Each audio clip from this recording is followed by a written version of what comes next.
بسم اللہ الرحمن الرحیم۔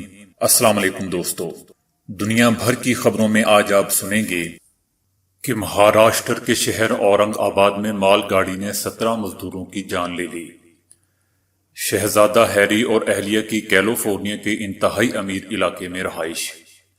سعودی عرب میں کان کنی کے شعبے میں 2,19,000 نئی ملازمتیں پیدا۔ سعودی عرب میں کورونا کے باعث 30 پاکستانی جان سے گئے۔ امریکہ نے سعودی عرب سے پیٹرائٹ سسٹم ہٹانے کا فیصلہ کر لیا۔ امریکہ کا کہنا ہے کہ WHO کے مختلف معاملات میں کام کو تسلیم کرتے ہیں۔ چین نے کورونا کے نمونے اپنے پاس رکھے ہوئے ہیں جو ویکسین بنانے میں مددگار ہیں۔ امریکہ۔ آن لائن کمپنی اوبر نے اپنے 3,700 ملازموں کو برطرف کر دیا۔ اقوام متحدہ کی پاکستان، فلپائن اور زمبابوے کے لیے $6.5 ارب کی اپیل۔ ایئر لائنز میں درمیانی نشستیں خالی، مسافروں سے اس کے الگ سے پیسے وصول۔ وزیر اعظم عمران خان کے احساس کیش پروگرام کے لیے امریکہ کی $50 لاکھ امداد۔ روس انتہائی طاقتور ملک ہے، امریکی صدر کا اعتراف۔ تو آئیے چلتے ہیں اب خبروں کی ڈیٹیل کی طرف۔ بھارتی ریاست مہاراشٹر کے شہر اورنگ آباد میں مال گاڑی کی زد میں آ کر 17 مزدور جان سے چلے گئے۔ مزدور بھارتی ریاست مدھیہ پردیش سے واپس آ رہے تھے کہ طویل سفر کے باعث رات کو آرام کی غرض سے خالی ریلوے ٹریک پر سو گئے۔ بھارتی پولیس کا کہنا ہے کہ حادثہ صبح 5:15 بجے کے قریب اس وقت پیش آیا جب مال گاڑی ٹریک پر سوئے ہوئے مزدوروں پر آن چڑھی اور تمام مزدور موقع پر ہی ہلاک ہو گئے۔ مال گاڑی کے ڈرائیور نے بریک لگا کر ٹرین کو روکنے کی بہت کوشش کی لیکن گاڑی مزدوروں کے اوپر سے نکل گئی۔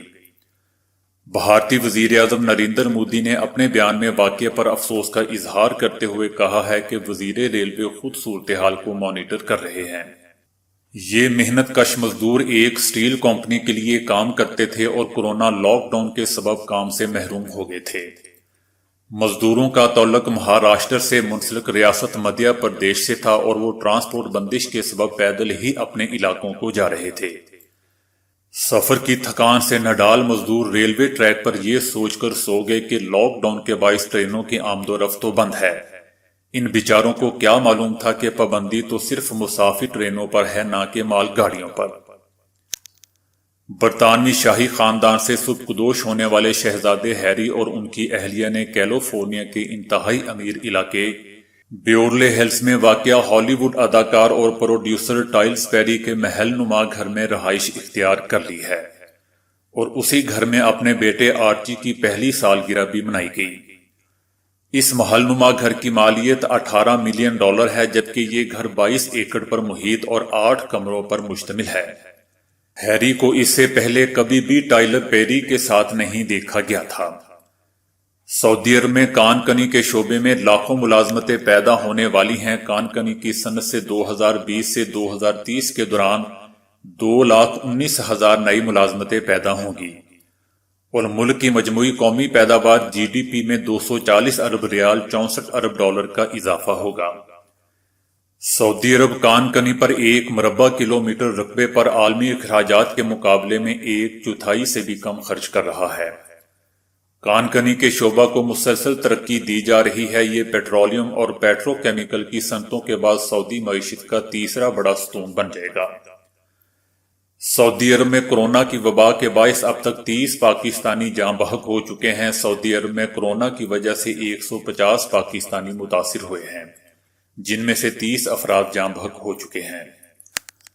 امریکہ نے سعودی عرب سے پیٹرائٹ سسٹم ہٹانے کا فیصلہ کر لیا ہے۔ جنرل قاسم کی ہلاکت کے بعد پیدا ہونے والی کشیدہ صورتحال کے بعد سعودی عرب میں آئل فیلڈز کی حفاظت کے لیے لگایا گیا تھا، جسے اب ختم کیا جا رہا ہے۔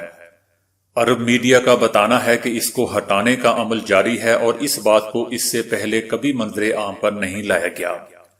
عرب میڈیا کا یہ بھی کہنا ہے کہ اس سلسلے میں سعودی عرب کی جانب سے کوئی رد عمل نہیں دیا گیا ہے۔ امریکی سیکرٹری خارجہ مائک پومپیو کا کہنا ہے کہ ٹرمپ انتظامیہ WHO کے مختلف معاملات میں کام کو تسلیم کرتی ہے۔ عالمی ادارے نے کچھ بیماریوں کے خلاف بہت اچھے اقدامات کیے ہیں، لیکن یہ بھی جاننے کی کوشش کر رہے ہیں کہ کیا WHO کے کچھ حصے اب بھی کام کے ہیں یا نہیں۔ چین نے کہا ہے کہ وہ عالمی ادارہ صحت WHO کے ساتھ مل کر کورونا کے اصل جڑ تک پہنچنے کی کوشش کر رہا ہے، اور امریکی secretary of state Mike Pompeo پر چین کو نشانہ بنانے کے لیے ایک کے بعد ایک جھوٹ بولنے کا الزام عائد کیا۔ مائک پومپیو نے چین پر الزام عائد کیا تھا کہ انہوں نے کورونا کے نمونے اپنے پاس رکھے ہوئے ہیں جو ویکسین بنانے میں مددگار ہیں، اور شفافیت کا مطالبہ بھی کیا۔ امریکہ کے secretary of state Mike Pompeo نے عالمی ادارہ صحت پر سست روی سے رد عمل دینے کا الزام بھی عائد کرتے ہوئے کہا کہ ابھی بھی چین میں تحقیقات کی ضرورت ہے۔ چائنا نے اس کے جواب میں کہا ہے کہ سائنسدان ابھی تک اس معاملے پر کسی نتیجے پر نہیں پہنچے ہیں، تو مائک پومپیو جلد بازی میں یہ نتیجہ کیوں اخذ کر رہے ہیں کہ یہ ووہان لیب سے ہی نمودار ہوا ہے۔ اس بات کا ثبوت کہاں ہے؟ ہمیں اس بات کا ثبوت دکھائیں۔ اگر وہ ہمیں اس کا ثبوت نہیں دکھاتے تو اس کا مطلب یہ ہوا کہ وہ ابھی ثبوت بنانے کے عمل میں مصروف ہیں۔ چائنا نے مزید کہا کہ اس معاملے پر مائک پومپیو کے انٹرویو دیکھیں تو خود ان کے بیانات میں تضاد ہے۔ ان کے بیانات میں تضاد اس لیے ہے کیونکہ وہ ایک جھوٹ کو چھپانے کے لیے دوسرا جھوٹ بول جاتے ہیں، جبکہ دوسری طرف صدر ٹرمپ نے کورونا کو امریکہ پر اب تک ہونے والا بدترین حملہ قرار دیا ہے اور اسے نہ روکنے پر چین کو ذمہ دار ٹھہرایا ہے۔ انہوں نے اسے 1941 اور 2001 کی سچویشن سے بھی بدتر قرار دیا۔ چین نے کہا کہ یہ انسانیت کا مشترکہ دشمن ہے، اور اس کا مقابلہ کرتے ہوئے چین امریکہ کا دشمن نہیں بلکہ اس کے ساتھ کھڑا ہوگا۔ چین نے امریکہ کی 30 مختلف ریاستوں کے 55 شہروں کو مجموعی طور پر 96 lakh mask, 5 lakh test kits, دستانوں کی 3 لاکھ سے زائد جوڑیاں اور 1,33,000 چشموں کی امداد دی ہے۔ امریکہ کے نیشنل انسٹی ٹیوٹ of allergy and infection diseases کے ڈائریکٹر اور ٹرمپ کورونا کی ٹاسک فورس کے سربراہ انتھونی فاسی نے کہا ہے کہ سب سے بہترین دستیاب ثبوت یہ ثابت کرتے ہیں کہ یہ کسی لیب میں تیار نہیں کیا گیا بلکہ قدرتی طور پر پیدا ہوا اور پھر جانداروں میں منتقل ہو گیا۔ کورونا کے معیشت پر تباہ کن اثرات میں مسلسل اضافہ ہو رہا ہے، جس کا تازہ ترین نشانہ اب لوگوں کو سفر کی سہولت مہیا کرنے والی آن لائن کمپنی اوبر بنی ہے۔ اوبر کی طرف سے جاری ہونے والے ایک بیان میں کہا گیا ہے کہ وہ اپنے 3,700 ملازموں کو برطرف کر رہا ہے، جو اس کی کمپنی کی کل تعداد کے 14% کے برابر ہے۔ اوبر کا کہنا ہے کہ ملازمتیں ختم کرنے پر اس لیے مجبور ہونا پڑا کیونکہ لوگ کورونا انفیکشن کے ڈر سے گھروں سے باہر نہیں نکل رہے، اور جب وہ باہر نکلتے بھی ہیں تو حد الوسیع یہ کوشش کرتے ہیں کہ دوسروں سے کم ملیں اور کسی گاڑی میں سفر نہ کریں۔ امریکہ اور دنیا کے اکثر ملکوں میں اوبر اور لفٹ دو ایسی آن لائن کمپنیاں ہیں جو لوگوں کو سفر کی سہولتیں فراہم کرتی ہیں۔ ان کمپنیوں میں گاڑیاں رکھنے والے لوگ اپنا نام رجسٹر کراتے ہیں اور اپنی سہولت کے مطابق سواریاں اٹھاتے ہیں۔ کمپنی کی ایپ پر جا کر لوگ گاڑی کا آرڈر دیتے ہیں اور کرب و جوار میں موجود سواری اٹھانے کا خواہش مند گاڑی والا آرڈر قبول کر لیتا ہے۔ اس طرح سواری کو جلد گاڑی مل جاتی ہے اور گاڑی والے کو کچھ اضافی رقم حاصل ہو جاتی ہے۔ فرانسسکو میں قائم اوبر کمپنی کو 3,700 ملازم نکالنے سے $2 کروڑ کی بچت ہوگی۔ کمپنی نے کہا ہے کہ اس کے جو کارکن اور ڈرائیور کورونا سے متاثر ہوئے ہیں ان کی مدد کے لیے 14 دن تک کی تنخواہ دی جائے گی۔ اقوام متحدہ نے کورونا سے نپٹنے کے لیے 2 ارب کی جگہ اب $6.7 ارب کی اپیل کی ہے۔ اس نئی اپیل میں 9 مزید ممالک جن میں پاکستان، فلپائن اور زمبابوے کو بھی شامل کیا گیا ہے۔ اقوام متحدہ کا کہنا ہے کہ یہ رقم کروڑوں زندگیوں کو کورونا کا شکار ہونے سے بچانے کے لیے ضروری ہے۔ اقوام متحدہ کا کہنا تھا کہ دنیا کے ان ممالک میں آئندہ 3 سے 6 ماہ تک کورونا کے پھیلاؤ کی شدت بڑھنے کی توقع نہیں ہے، لیکن وہاں ابھی تک لوگ اپنی ملازمتوں اور روزی روٹی سے ہاتھ دھو بیٹھے ہیں، جبکہ وہاں خوراک کی رسد میں بھی کمی آتی جا رہی ہے۔ اقوام متحدہ نے پہلے $2 ارب کی اپیل کی تھی، تاہم جمعرات کے روز اس کا کہنا تھا کہ اسے اب $6.7 ارب کی ضرورت ہے۔ اگر اس وقت ان لوگوں کی مدد نہ کی گئی، خاص طور پر خواتین اور بچوں اور دیگر کمزور گروپوں کی جو اس وقت عالمی وبا اور عالمی کساد بازاری یعنی ریسیشن سے مقابلہ کر رہے ہیں تو پھر مرتب ہونے والے اثرات سے ہمیں آئندہ کئی برسوں تک نپٹنا ہوگا، اور یہ بات آئندہ چل کر نہ صرف سب کے لیے مشکل کا باعث ہوگی بلکہ مہنگی تر بھی ہوتی جائے گی۔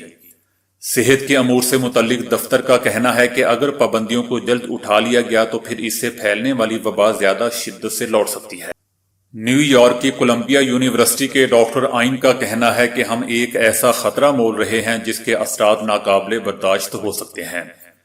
یورپ میں حکومتیں اور امریکہ میں ریاستیں انفرادی سطح پر چند کاروباروں کو کھولنے کی اجازت دے رہے ہیں اور لوگوں کو ریسٹورانوں اور دکانوں میں جانے کی اجازت دے رہے ہیں، لیکن یہ اجازت اس صورت میں ہے کہ لوگ ایک دوسرے سے سماجی فاصلہ برقرار رکھیں۔ ہوائی اڈے ویرانی کا منظر پیش کر رہے ہیں اور نہایت محدود بنیاد پر مسافروں کی پروازیں دیکھنے میں آ رہی ہیں۔ بڑی فضائی کمپنیوں نے کورونا سے بچاؤ کے لیے احتیاطی تدابیر کا اعلان کیا ہے، جس کے تحت اب تمام مسافروں کے لیے ماسک کا استعمال لازمی ٹھہرا ہے۔ بعض ایئر لائنز نے درمیانی نشستوں کو احتیاطاً خالی رکھنے کا اہتمام کیا ہے تاکہ مسافروں کے درمیان ضروری فاصلہ برقرار رہے۔ اس کے لیے مسافروں کو الگ سے پیسے دینے ہوں گے۔ ایسی اطلاعات بھی ہیں کہ ایئر لائنز پرواز کے دوران کھانے پینے کی اشیاء اور مشروبات کی فراہمی بھی معطل کر رہی ہے تاکہ ایک دوسرے سے رابطے کو محدود کیا جا سکے۔ دوستو، کورونا کی عالمی وبا کی وجہ سے ایئر لائن کی صنعت کو اتنا شدید دھچکا لگا ہے کہ بہت سی کمپنیوں کے بند ہو جانے کا خطرہ اب بھی منڈلا رہا ہے۔ امریکہ نے کورونا سے متاثرہ پاکستانی شہریوں کی مدد کے لیے وزیر اعظم عمران خان کے احساس کیش پروگرام کے لیے $50 لاکھ امداد دینے کا اعلان کیا ہے۔ امریکہ نے کہا ہے کہ امریکہ پاکستان میں غربت کے خاتمے کے لیے پاکستان کے ساتھ اپنی شراکت کو وسیع کر رہا ہے۔ امریکہ پاکستان میں غذائی قلت کے شکار بچوں کے لیے بھی فوڈ پروگرام کی مد میں $25 لاکھ پاکستان کو دے گا۔